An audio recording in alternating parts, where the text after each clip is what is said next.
Depuis 3 ans, le cyclisme mondial vit une révolution, celle des jeunes qui, sur les grands tours et ailleurs, remportent les courses les plus prestigieuses du calendrier. Remco Evenepoel s'inscrit ainsi dans la lignée des Egan Bernal ou Tadej Pogacar. Il faut remonter à Simon Yates sur la Vuelta 2018 pour trouver la trace d'un vainqueur âgé de plus de 26 ans, décoiffant. Egan Bernal devait dominer pour 10 ans, puis Tadej Pogacar allait décrocher 15 Tours de France. Et maintenant, Remco Evenepoel vient mettre son nez dans cette affaire. En vérité, nul ne sait de quoi demain sera fait. Une chose est certaine, le présent appartient bien à une nouvelle génération, goguenhardt et talentueuse. Au moment où Alejandro Valverde et Vincenzo Nibali vont ranger le vélo, que Chris Froome n'en est plus très loin, le passage de témoin est aussi symbolique que réel. Depuis 2019, Primoz Roglic, mis à part tous les vainqueurs de Grand Tour, affiche 26 printemps au plus et bien souvent beaucoup moins. Richard Carapaz, Giro 2019, 26 ans, Egan Bernal, Tour 2019, 22 ans, Tao Gegenhardt, Giro 2020, 25 ans, Tadej Pogacar, Tour 2020 et 2021, 21 et 22 ans, Jay Hindley, Giro 2022, 26 ans, Jonas Vingegaard, Tour 2022, 25 ans, et enfin Remco Evenepoel, Vuelta 2022 et 22 ans. Voilà pour la liste des vainqueurs en Italie, France et Espagne depuis 3 ans à moins de 26 ans. Notons qu'aucun de ces hommes n'avait triomphé auparavant et qu'aucun de ceux qui avaient ouvert leur palmarès avant n'ont gagné depuis. Christopher Froome, Geraint Thomas, Simon Yates, Tom Dumoulin, Nairo Quintana, Vincenzo Nibali, autant de noms qui ont disparu des tablettes, et même Primoz Roglic, vainqueur plus âgé que les autres, et donc exception à la règle, est arrivé plus tard au cyclisme. On a assez dit, assez écrit qu'une nouvelle génération cassait les codes.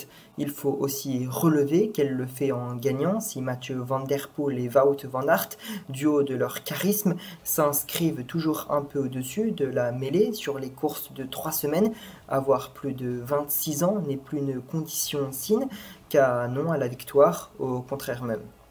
Prenez cette Vuelta, son podium composé de Remco Evenepoel, 22 ans, Enric Mas, 27 ans, et Juan Ayuso, 19 ans, affiche une moyenne d'âge historique puisqu'il fallait remonter à 1908 pour en trouver une semblable. Et dans le top 10 de cette statistique, le plus proche cousin de la Vuelta 2022 n'est autre que le Giro 1963. C'est dire si les temps changent, Evenepoel, Ayuso, Almeida, Rensman, Rodriguez, Connor, Hindley, ils sont 7 parmi les 10 premiers à avoir 26 ans ou moins, c'est juste assez incroyable. On pourrait avancer que le Tour d'Espagne, à la fois le moins dur et le moins prestigieux des trois, est le plus à même de faire briller des jeunes.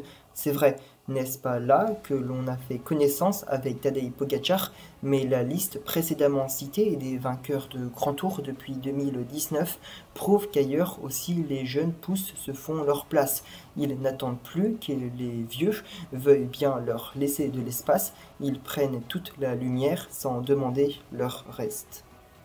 Il n'est pas question ici d'oublier que d'autres avant les Bernal, Pogacar et Evenepoel ont triomphé des plus grandes courses du monde en étant de tout jeunes adultes. Eddy Merckx, Bernard Hinault et Laurent Fignon, ou plus tard Jan Ullrich et Alberto Contador, ont aussi gagné précocement sur le cyclisme, mais ils étaient souvent des cas sinon isolés, au moins rares. Plus qu'un vent de jeunesse, Evenepoel, Bernal, Pogacar et les autres offrent une cure de jeunisme au peloton mondial.